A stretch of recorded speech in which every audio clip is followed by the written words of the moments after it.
question is, being in presence, could it jeopardize empathy? Some kind of empathy? It's too the question. We weren't going to talk about this yet, but maybe we will now. On n'allait pas en parler tout de suite, mais peut-être qu'on va en parler alors. That's another aspect of this open listening, is practicing what you might think of as true empathy as opposed to false empathy.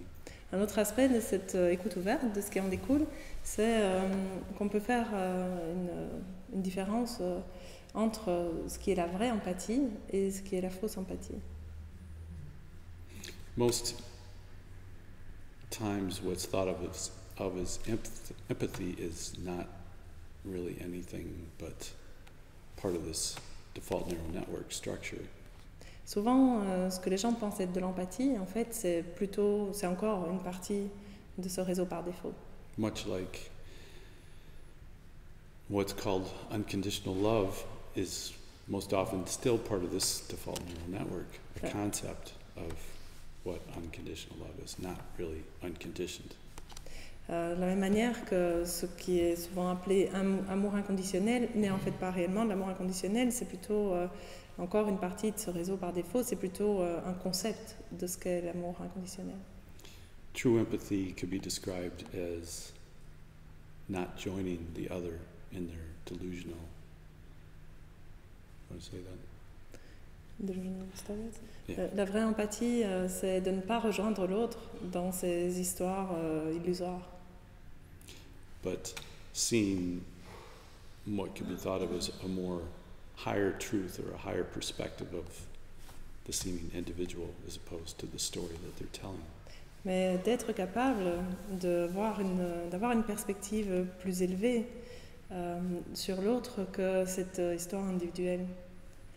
Et pour reprendre la métaphore dont j'avais parlé hier, celle de cette réalité virtuelle, où on pourrait faire l'expérience diffractée de moi-conscience qui me voit moi-même, donc la vraie empathie, c'est quand j'écoute en étant conscient que c'est ça qui se passe, que je suis conscience, m'écoutant moi-même, et que donc l'histoire qui est racontée est l'histoire du petit film illusoire qui se joue, qui peut apparaître comme étant le film se jouant, mais qu'il y a, comme dit Ken, une perspective plus élevée. Et la perspective plus élevée, c'est de se souvenir que je suis ça.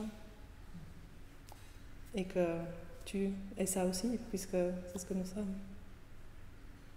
Donc tu n'es pas la victime de ton histoire, tu n'es pas le sujet de l'histoire dans le relatif.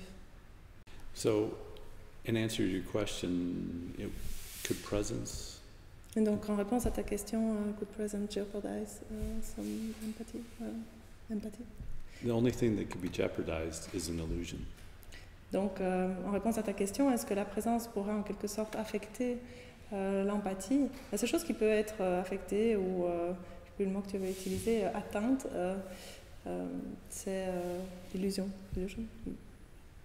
La seule chose qui peut être... quel mot tu avais utilisé?